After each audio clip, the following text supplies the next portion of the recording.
The Thinker. Check out the gun show going on over here. Boom! Bang! Firepower! No, not that one.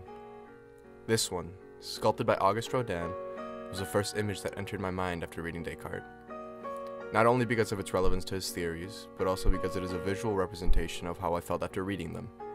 Deep thought, coupled with mental strain. Descartes' well-known theory of cogito ergo sum, or I think therefore I am, references the idea of existence as a whole. To Descartes, the ability to ponder one's own existence was proof of his or her physical presence. He then goes on to talk about the fallibility of his senses, stating, "I notice that they sometimes deceive me, and it is a mark of prudence never to trust wholly in those things that deceive us." Basically what this means is that we as humans should not trust our senses, as there is no method of validating their trustworthiness.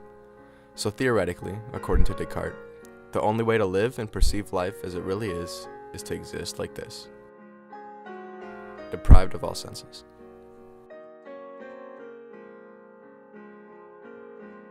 Later on in his meditations, he alludes to the existence of an evil genius, capable of manipulating his mind into seeing a skewed version of the world.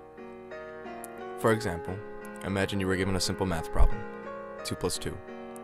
You know the answer is 4, yet with the wave of his hand, the evil genius can make you believe the answer is 6.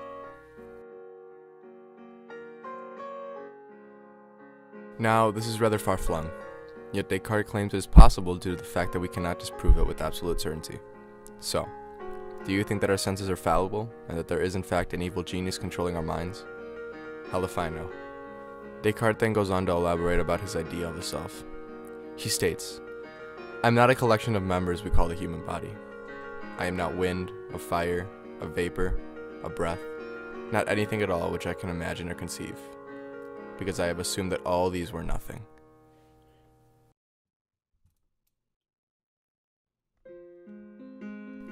Descartes doesn't believe in the self as a body.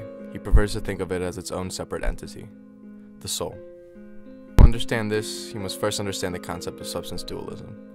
This theory states that there are 2 distinct substances in the world, mind and matter. A third could also exist in the form of God, but we won't get into that right now. Descartes proposes that the mind and body can function separately, with the mind being the only one capable of thought. The body is capable of extension, or in simpleton terms, capable of taking up space. Therefore, Descartes thinks that the mind can exist outside of the body. This contributes to the idea of the ghost in the machine, which claims that the body is simply a shell harnessed and controlled by the mind.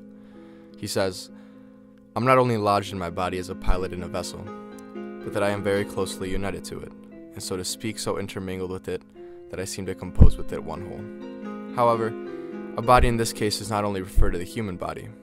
A rock is a body, a lamp is a body, and you guessed it, this plush giraffe is a body. So does this giraffe have a soul? His beliefs concerning the body seem to corroborate this idea, yet the view of himself as a thinking thing, one that doubts, understands, conceives, affirms, denies, wills, refuses, which also imagines and feels, seems to say otherwise. This plush giraffe can't think, so perhaps it's an example of a body without a mind. Think him crazy or not, Descartes will remain one of the most perplexing thinkers to ever live. If only he didn't leave us with more questions than answers.